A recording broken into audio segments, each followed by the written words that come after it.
साबुदाणा घ्यायचा आहे। इथे कोणताही आपण भिजवलेला साबुदाणा वापरणार नाही। त्याच्यानंतर आपल्याला 3 हिरव्या मिरच्या घ्यायच्या आहेत। जर तुम्हाला जास्त तिखट आवडत असेल तर तुम्ही मिरचीचं प्रमाण वाढवलं तरीही चालेल। त्याच्यानंतर एक छोटा कप आपल्याला शेंगदाणे घ्यायचे आहेत। हे मी कच्चे शेंगदाणे वापरलेले आहेत, भाजलेले शेंगदाणे नाहीत घेतले। अशा प्रकारे या सगळ्या कच्च्या वस्तू आपल्याला भाजून घ्यायच्या आहेत। जास्त वेळ लागत नाही भाजण्यासाठी, 3 ते 4 मिनिटे पुरेसे होतात हे भाजण्यासाठी। आपल्याला हे मीडियम आचेवरती भाजून घ्यायचं आहे। तुम्हाला दिसत असेल बघा, मिरची सुद्धा छान अशी आपली भाजलेली आहे। जेव्हा या मिरचीला जे डाग पडतात तेव्हा समजून जायचं की मिरची आपली भाजलेली आहे। सो हे आपण 3 ते 4 मिनिटासाठी मीडियम ते हाय फ्लेमवर तुम्ही भाजू शकता, फक्त जास्त करपून देऊ नका। जेव्हा आपले शेंगदाणे थोडेसे ब्राऊन होतील तेव्हा आपल्याला गॅस बंद करायचा आहे। आता अशा प्रकारे मिरच्यांना डाग सुद्धा पडलेले आहेत आणि शेंगदाणे सुद्धा भाजलेले आहेत। त्याच्यानंतर हे थोडंसं थंड करून घ्यायचं आहे, रूम टेम्परेचरला आपल्याला थंड करायचं आहे। त्याच्यानंतर यामधल्या आपण ज्या मिरच्या भाजून घेतलेल्या आहेत त्या आपल्याला एका बाउलमध्ये काढून घ्यायच्या आहेत। इथे जर तुम्ही लहान मुलांसाठी बनवत असाल तर मिरचीचं प्रमाण कमी ठेवा, जेणेकरून हे आवडीने खातील आणि त्यांना तिखटही लागणार नाही। इथे आपल्याला एक मिक्सरचं भांडं घ्यायचं आहे आणि जे आपण शेंगदाणे आणि साबुदाणा भाजून घेतला होता, थंड करून घेतला, त्याच्यानंतर आता हे आपल्याला मिक्सरच्या भांड्यामध्ये घालायचं आहे।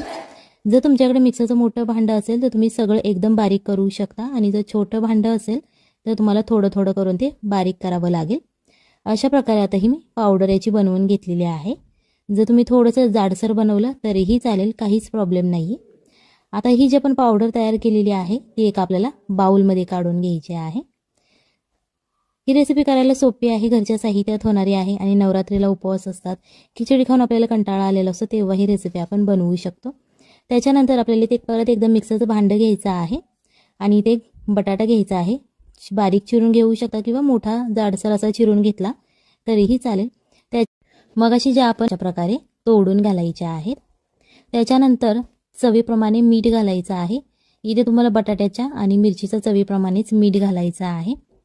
त्याच्यानंतर इथे आपल्याला अर्धा चमचा जिरे घालायचे आहेत। जर जिरे तुमच्याकडे उपवासाला चालत नसतील तर तुम्ही इथे स्किप करू शकता, नाही घातले तरीही चालेल। यामध्ये थोडंसं पाणी घालायचं आहे, अर्धा कप तुम्ही पाणी घालू शकता आणि हे आपल्याला आता मिक्सरमध्ये बारीक करून घ्यायचं आहे। तुम्हाला दिसत असेल बघा, छान असं एकदम जाडसर असं आपलं बॅटर हे तयार झालेलं आहे। तुम्ही एकदम बारीक सुद्धा करू शकता किंवा थोडंसं असं जाडसर ठेवलं तरीही चालेल। आता जो आपण मगाशी पीठ घेतलं होतं साबुदाणा आणि शेंगदाण्याचं, त्यामध्ये अर्धा चमचा जिरे आणि अर्धा चमचा ओवा घालायचा आहे। जर तुमच्याकडे उपवासाला चालत असेल तर तुम्ही घालू शकता, नाहीतर नाही घातलं तरीही चालेल। अर्धा चमचा आपल्याला लाल तिखट घालायचं आहे। त्याच्यानंतर अर्धा चमचा रेड चिली फ्लेक्स घालायचे आहेत। इथे आपण जे लाल तिखट वापरत आहोत यामध्ये गरम मसाला नाही आहे, फक्त रेड चिली पावडर आहे। चवीप्रमाणे आपल्याला मीठ घालायचं आहे, जेणेकरून साबुदाणा आणि जी आपण शेंगदाण्याची पावडर केलेली आहे त्याची छान, याच्यानंतर आता हे छान असं मिक्स करून घ्यायचं आहे, एकजीव करायचं आहे।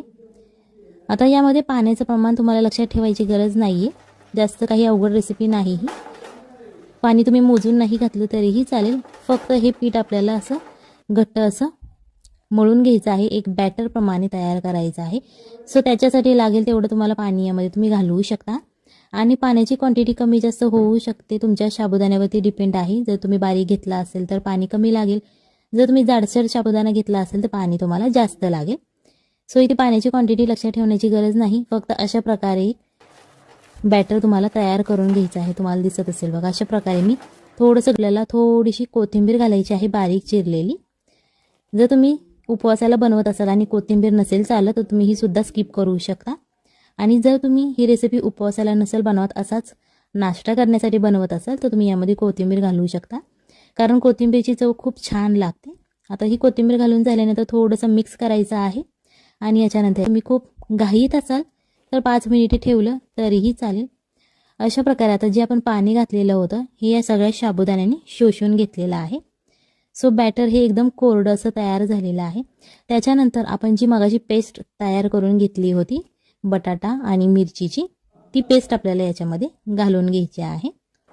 यामध्ये कधी कधी तुमचा बटाटा जाडसर एकदम राहू शकतो किंवा बारीक सुद्धा होऊ शकतो, ते तुम्ही तुमच्या मिक्सरवरती डिपेंड आहे। सो तुम्ही जाडसर सुद्धा घेऊ शकता आणि एकदम बारीक अशी पेस्ट केली त्याची तरीही चालेल। सो अशा प्रकारे आता हे मिक्स करून झालेलं आहे।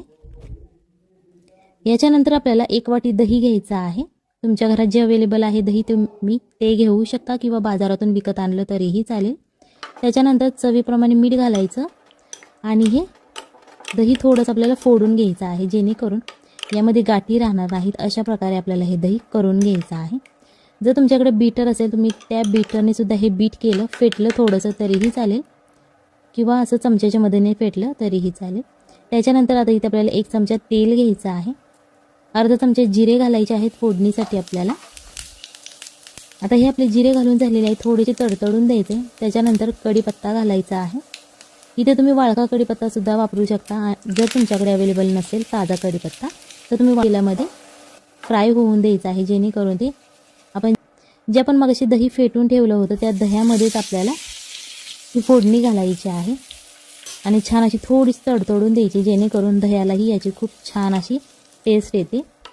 जरी ते तुम्हाला तेल आवडत नसेल तुम्ही तूप किंवा बटर वापरलं तरीही चालेल. ते तुमच्या आवडीवरती डिपेंड आहे, तुम्हाला तेल वापरायचं आहे की बटर. आता ही जी आपली फोडणी घालून झालेली आहे ती छान अशी मिक्स करून घ्यायची, जेणेकरून याची छान अशी टेस्ट लागते. आता हे आपण साईडला ठेवून घेणार आहोत. इथे आपल्याला एक पॅन घ्यायचा आहे. यामध्ये 1 चमचा तेल घालू शकता किंवा तुम्हाला तूप किंवा बटर आवडत असेल तुम्ही ते वापरलं तरीही चालेल. अशा प्रकारे ते स्प्रेड करून घ्यायचं. त्याच्यानंतर आपण जे मगाशी साबुदाणा, शेंगदाणा आणि बटाट्याचं जे बॅटर बनवलेलं होतं ते अशा प्रकारे चमच्याच्या मदतीने तव्यावरती पसरवून घ्यायचं आहे. हे तुम्ही तुमच्या इच्छेनुसार आवडीनुसार पसरवू शकता. जर तुम्हाला जाडसर आवडत असेल तर तुम्ही असं जाडसर पसरू शकता किंवा जर तुम्हाला एकदम पातळ असं हवं असेल तर तुम्ही ते चमच्याच्या मदतीने दाबून असं स्प्रेड करू शकता. थोडीशी कोथिंबीर घालायची आणि रेड चिली फ्लेक्स घालायचे आहे थोडेसे गार्निशिंगसाठी. त्याच्यानंतर अर्धा चमचा तेल घालायचं. हे तुम्ही झाकून ठेवून सुद्धा शिजवू शकता. जर तुमच्याकडे वेळ खूप कमी असेल तर तुम्ही हे झाकण याच्यावरती ठेवून ते शिजवू शकता. आता दाबून सुद्धा भाजू शकता, जेणेकरून खालची जी त्याची बाजू आहे ती छान अशी क्रिस्पी होईल. अशा प्रकारे हे भाजून घ्यायचं आहे.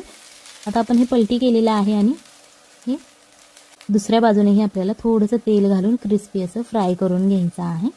जर तुम्हाला तेल आवडत नसेल तर तुम्ही लेस ऑइलसुद्धा बनवू शकता. नॉनस्टिकच्या पॅनवरती तुम्ही थोडंसं तेल टाकून ते बनवू शकता. फक्त थोडंसं मिडियम आचेवरती ते भाजा, जेणेकरून क्रिस्पी होईल. एकदम हाय फ्लेमवरती भाजू नका, नाही तर ते भाजलं जाणार नाही आणि क्रिस्पीसुद्धा होणार नाही, करपलं जाईल ते लगेच. सो अशा प्रकारे हे आपलं तुम्हाला दिसत असेल बघा, दोन्ही बाजूने छान असं क्रिस्पी झालेलं आहे. अशाच प्रकारे ही रेसिपी नक्की घरी ट्राय करा, आपल्या फॅमिलीला खाऊ घाला आणि मग मला कमेंटमध्ये सांगा कशी झाली होती. आता जे आपण मगाशी फोडणीचं दही तयार केलं होतं या दह्याबरोबर आज आपण हे साबुदाण्याचा पराठा खाणार आहोत. जर तुम्हाला दुसरा कोणता सॉस किंवा टोमॅटो सॉस चटणीबरोबर खायचं असेल तुम्ही त्याच्याबरोबर सुद्धा खाऊ शकता. फक्त हे दही एकदा नक्की घरी ट्राय करा, आपल्या फॅमिलीला खाऊ घाला आणि मग मला कमेंटमध्ये सांगा कशी झाली होती. ही तुम्ही रेसिपी उपवासाला बनवू शकता किंवा अशीच नाश्त्यासाठी बनवली तरीही चालेल. आता ही आज आपण दह्यात बुडवून खाणार आहोत. चॅनलवर